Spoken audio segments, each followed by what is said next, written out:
नमस्कार दोस्तों, आप सभी को साई डिवोटी चैनल में मैं स्वागत करती हूँ। आज हम साईं बाबा की कुछ रोचक कहानियाँ आपको सुनाएंगे। चलिए शुरू करते हैं। इससे पहले साईं बाबा को नमन करते हैं। ओम श्री साई नाथाय नमः। ओम श्री साई नाथाय नमः। ओम श्री साई नाथाय नमः। आप सभी की मनोकामना पूरी करेंगे साईं। चलिए शुरू करते हैं। साईं बाबा के चमत्कारीय कहानियों के पीछे जीवन से जुड़ी कोई न कोई शिक्षा या मर्म छिपा है। साईं बाबा संसारिक भले ही अब नहीं है, लेकिन सच्चे भक्तों को हमेशा ये एहसास होता है कि साईं बाबा उनके साथ है।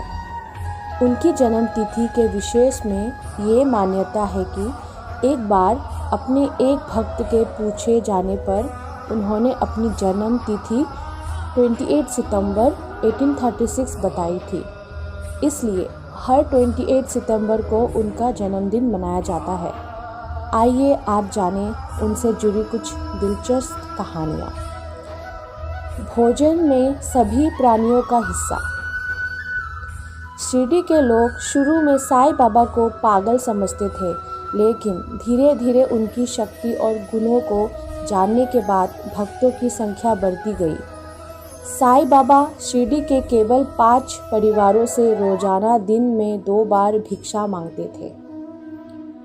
वे 3 के बर्तन में तरल पदार्थ और कंधे पर टंगे हुए कपड़े की झोली में रोटी और ठोस पदार्थ इकट्ठा किया करते थे।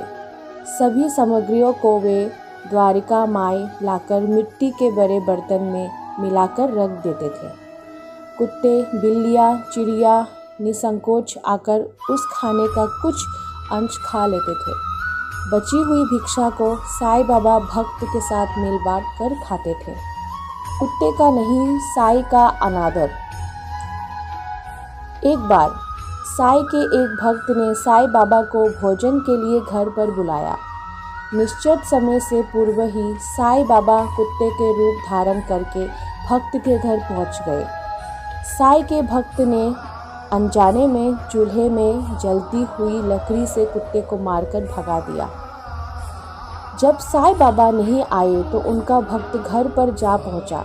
साईं बाबा मुस्कुराए और कहा, मैं तो तुम्हारे घर भोजन के लिए आया था, लेकिन तुमने जलती हुई लकड़ी से मारकर मुझे भगा दिया। साईं का भक्त अपनी भूल पर पछताने लगा और माफ़ी मांगी।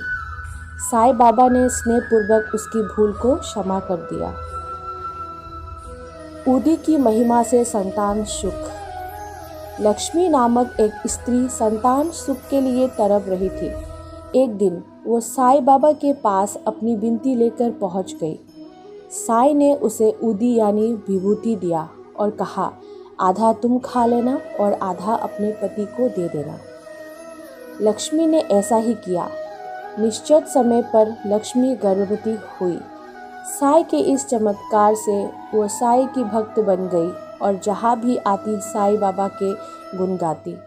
साईं के किसी विरोधी ने लक्ष्मी के गर्भ को नष्ट करने के लिए धोखे से गर्भ नष्ट करने की दवाई दे दी।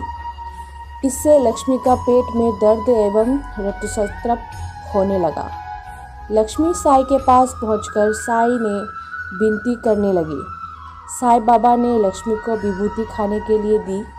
विभूति साथ खाते ही लक्ष्मी का रक्त संताप रुक गया और लक्ष्मी को सही समय पर संतान सुख प्राप्त हो गया। दोस्तों, ये थी कुछ साईं बाबा की रोचक कहानियाँ जो मैंने आपको आज बताया।